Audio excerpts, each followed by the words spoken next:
Let me start again. Our technicians tell us that we had a few problems with the internet. So I will start again. Assalamu alaikum and welcome to the Sunday morning broadcasts of the Lahore Ahmadiyya community. This community was created by Hazrat Mirza Ghulam Ahmad Sahib, who taught us that the Holy Prophet Muhammad was the very last prophet. And no prophet can now come, whether an old prophet or a new prophet. Some people bring an old prophet, some people bring a new prophet. We say no prophet can come after the Holy Prophet Muhammad.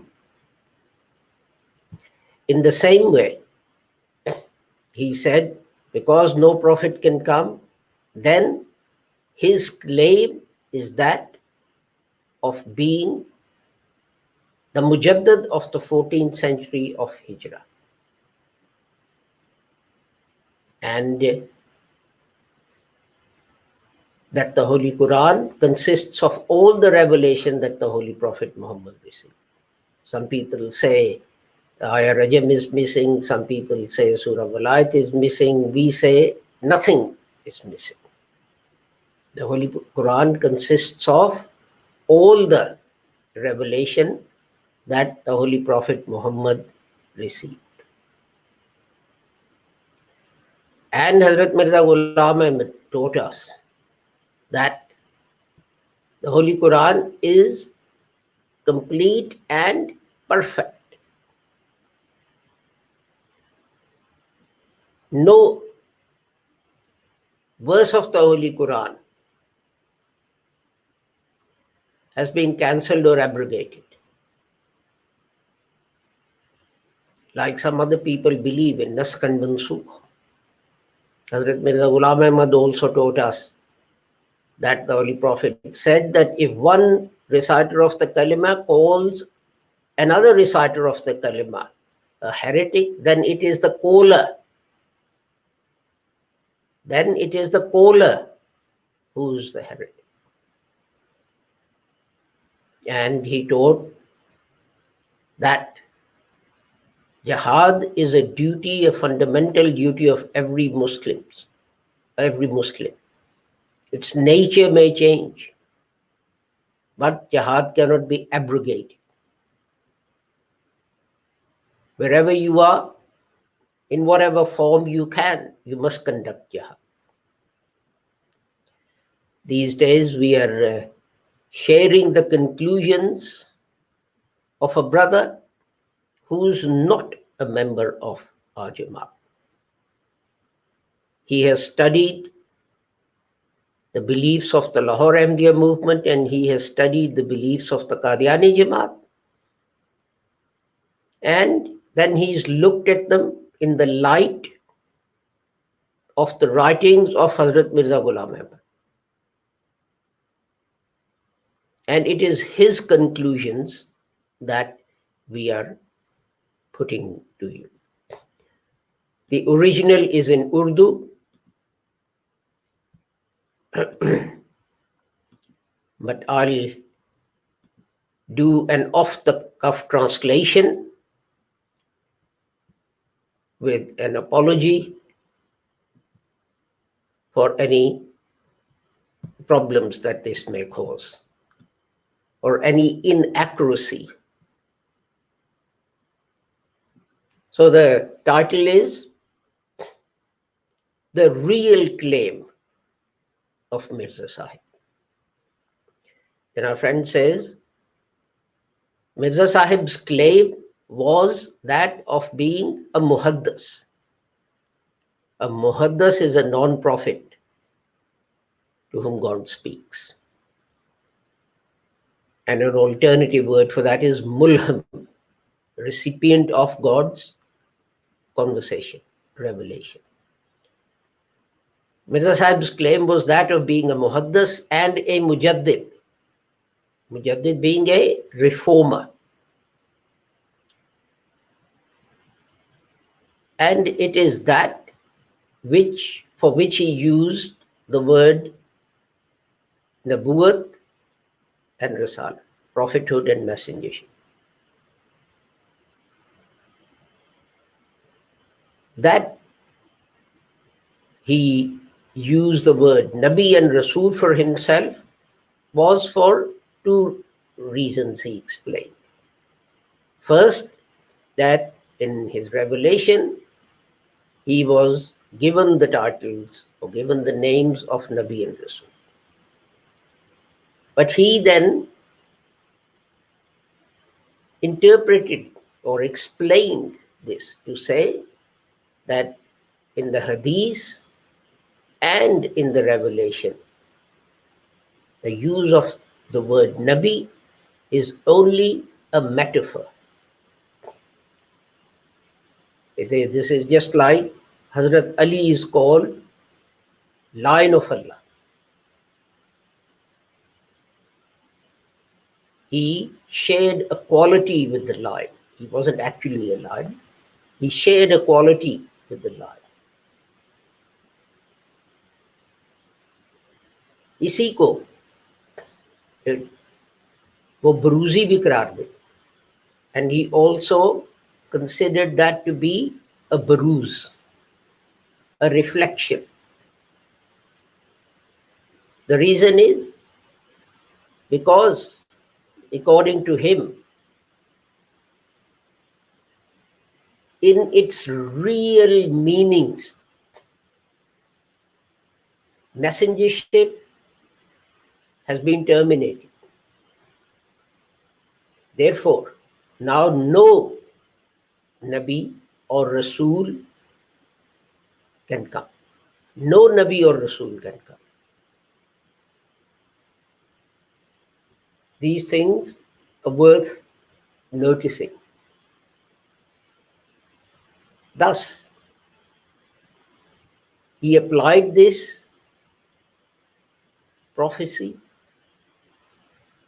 in name only and said that I am Nabi and Rasul, but as a metaphor, not as reality. That is to say, that he used these words just as a figurative speech. Thus, in his books, he continued to use such words as Nabi, Rasul, Nabuwat, Risalat, etc. But in fact, in reality, he said that these were Muhaddasiyat and Mulhimiyat. That is to say, just a metaphor. As I said,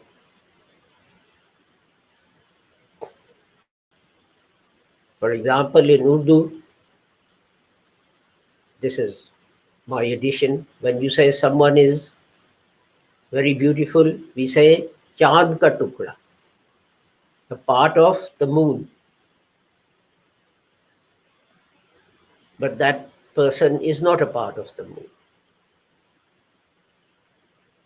In many languages,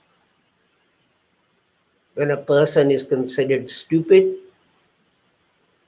we say, in Urdu we say gadai hai. In English we say he is an ass. But that is simply because those people share a quality with the animal or thing being mentioned. Not that they are actually. The Holy Quran itself uses similar words. Donkeys laden with books, it says in one place about people, some religious leaders. Our friend then quotes Hazrat Mirza Sahib. As a metaphor, it is up to God that he may call a recipient of his revelation as Nabi or Mursal. Have you not read the hadith which says Rasulullah? Rasulullah. The Arabs to this day,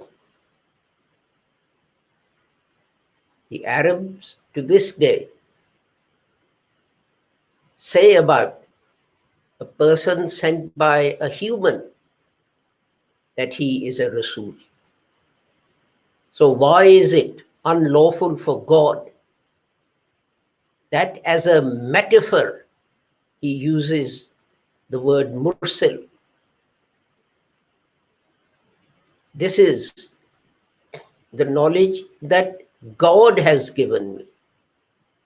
This is the knowledge that God has given. Let him who wants to understand. This is Siraj-e-Munir, which was written, an early book written in 1896.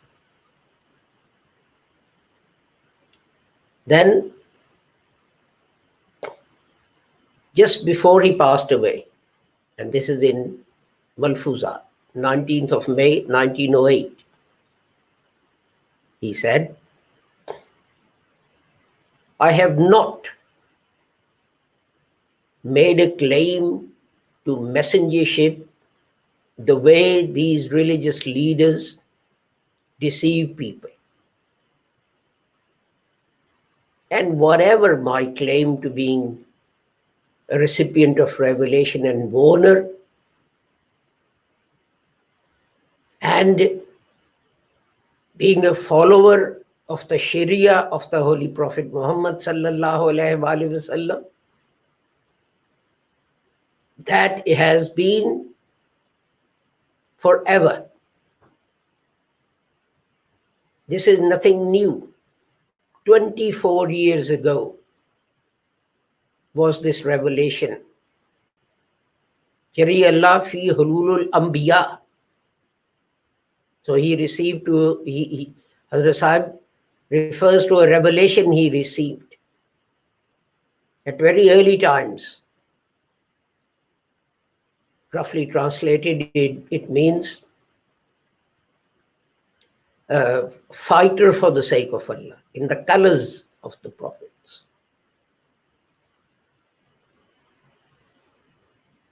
Then Hazrat Sahib says,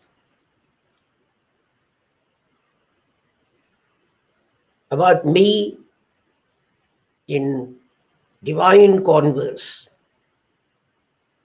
the words Rasul and Nabi have been adopted. That this is Rasul and Nabi Allah. This is just a metaphor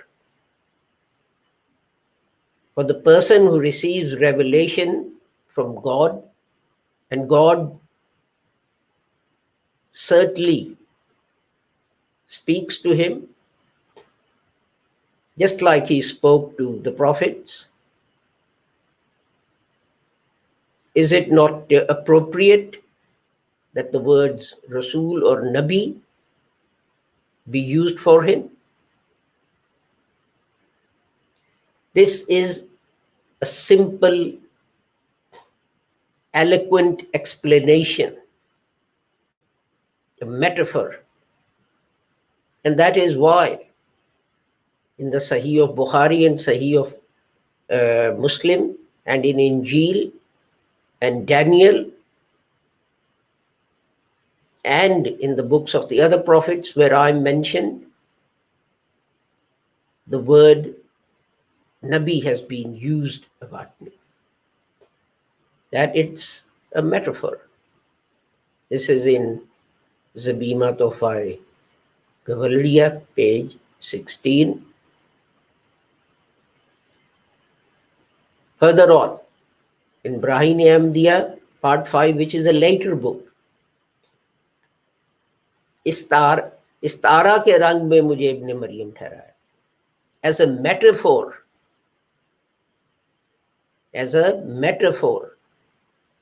I was called son of Mary.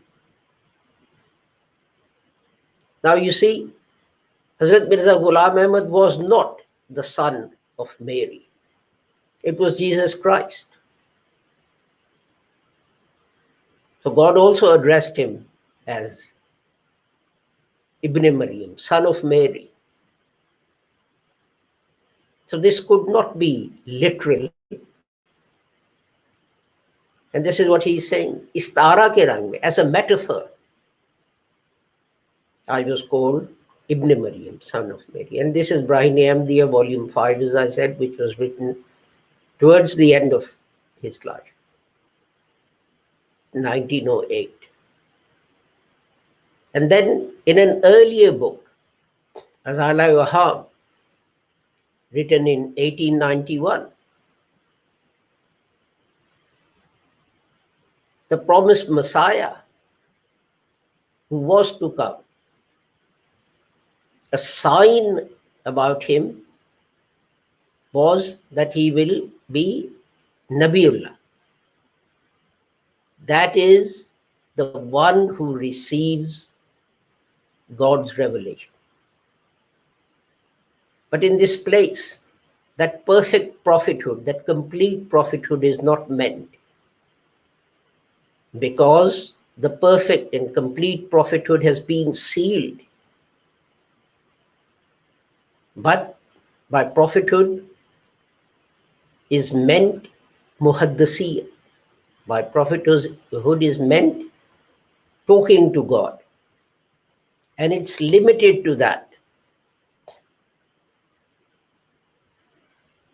It's limited to that prophethood which receives its light from the light of the prophethood of the Holy Prophet Muhammad. So this blessing was specially given to him. So you can see from the beginning to end, as Hazrat Sahib himself says, he's been saying the same thing. And then our friend says, the leader of the Lahore Jamaat and its Amir, Maulana Muhammad Ali, knew the reality and adopted the same stand. But the eldest son of Mirza Sahib, after he was made the Khalifa, he declared his father to be a real prophet and Rasul. And he said that this was not a reflection or a metaphor, but it was actually prophethood. And our friend then quotes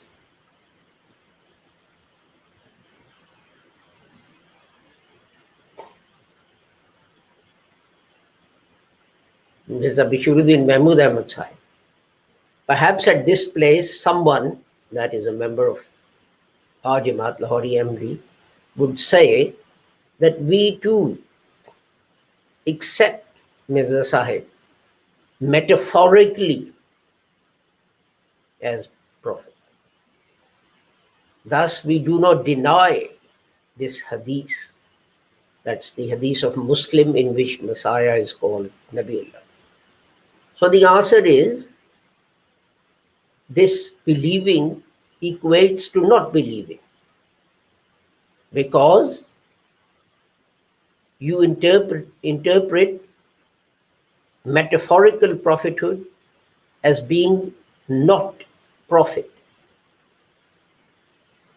And the one who's not a prophet, he cannot be a prophet.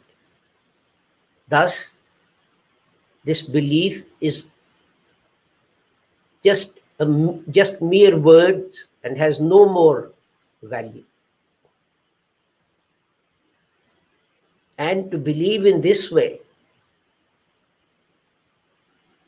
it is better, but rather than believe like this, it is better not to believe at all, so that people are not deceived.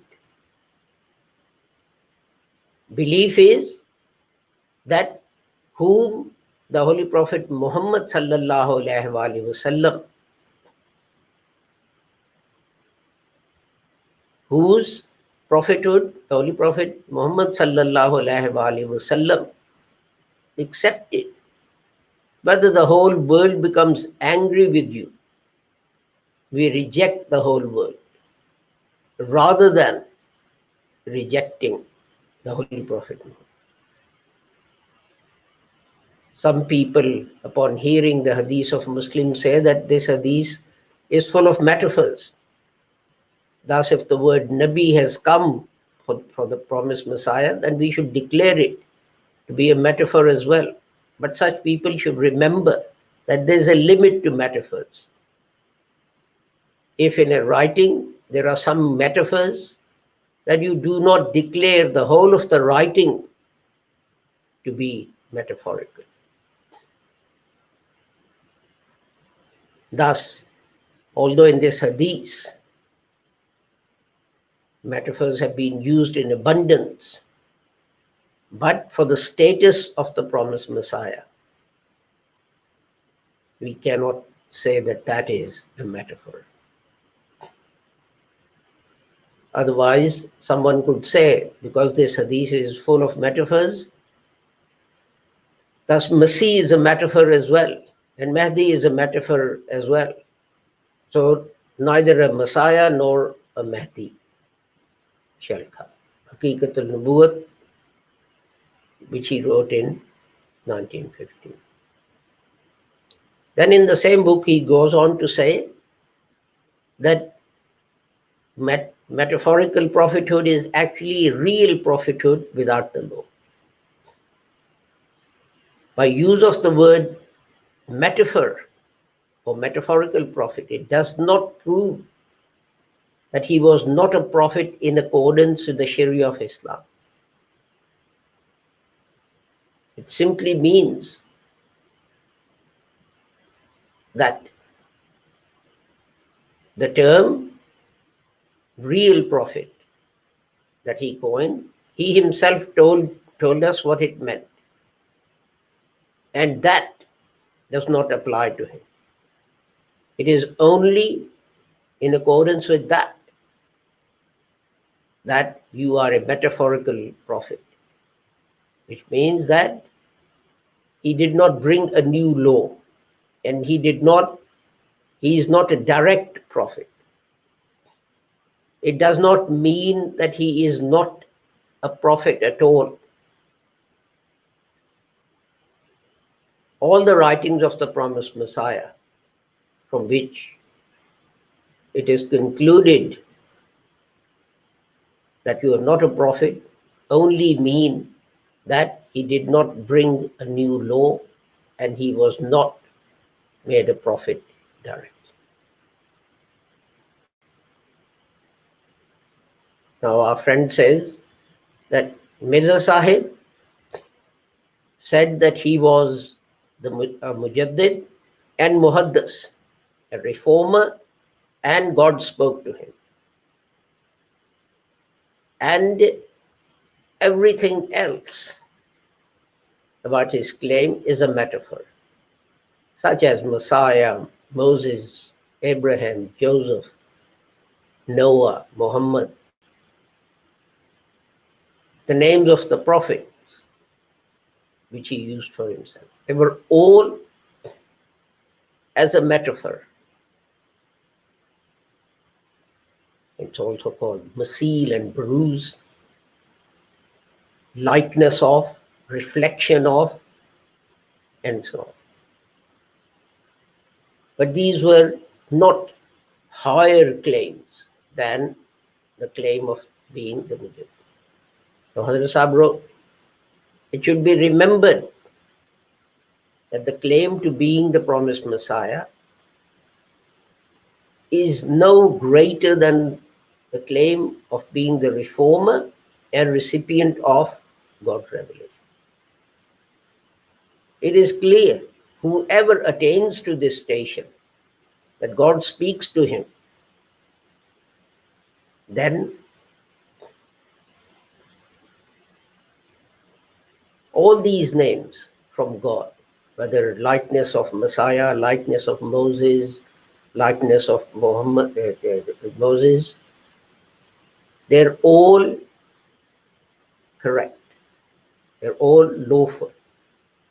And then our friend writes in brackets, and whether it is likeness of Muhammad or likeness of other prophets, etc., because all these were given to him in 1884 and that time.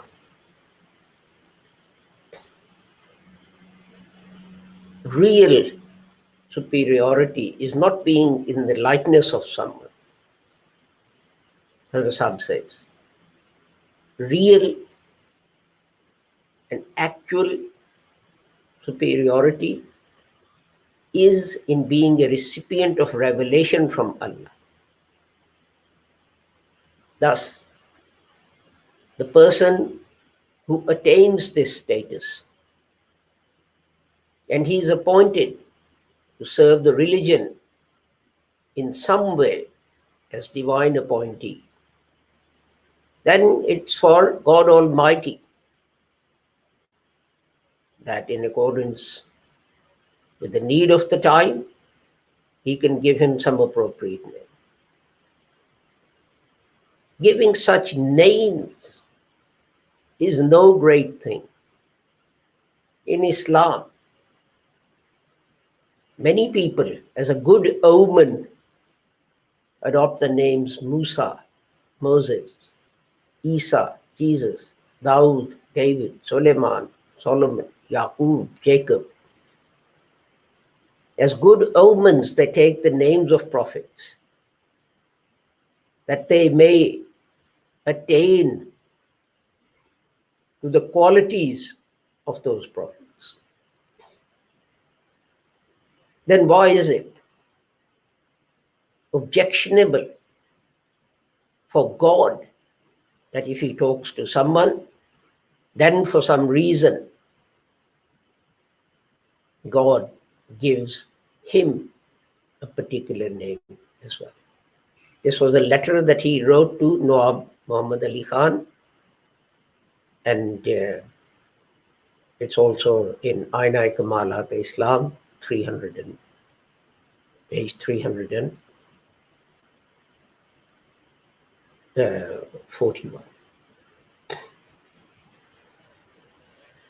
So you can see from this that Hazrat Sahib, from beginning to end, as he says,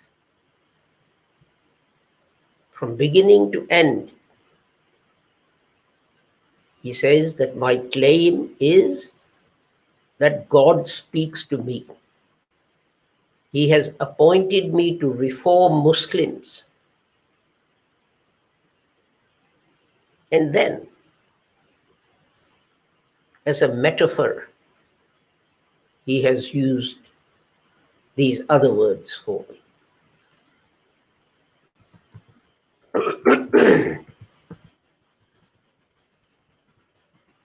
And he himself says, from beginning to end, this has happened. And our friend quoted from what Hazrat Sahib said a day or two before he passed away. And it is in Malfuzat. And that is why when Hazrat Maulana Nuruddin took over, he had the word Mujaddad coined on Hazrat Sahib's tombstone. Mirza Ghulam Ahmad Qadiani. Mirza Ghulam Ahmad, Rais-e Qadian.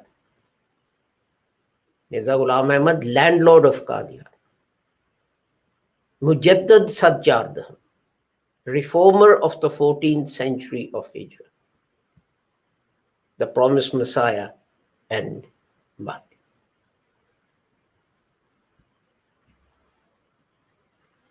Why did no one in the Jamaat object? Sir, he was a prophet. Why are you calling him a Mujaddid? All the time that Hazrat Maulana Nuruddin was the Khalifa of the Jamaat, was the head of the Jamaat, no one objected. It was only when members of our Jamaat pointed out that these words were written on Hazrat Sahib's tombstone, that tombstone was removed and replaced. And the words Mujaddad Sajjardham were removed. Now you see, the Qadiani Jamaat says in religious matters, a Khalifa cannot make a mistake. So, according to their own argument, when Hazrat Maulana Nuruddin had the words Mujaddad written on Hazrat Sahib's tombstone, he was correct. He couldn't have made a mistake by their own argument that Khalifa is infallible in religious matters. With that, our broadcast comes to an end, with the prayer that whoever you are and wherever you may be, may Allah keep all of you safe and sound and free from harm. Assalamu alaikum, Khuda Hafiz, goodbye.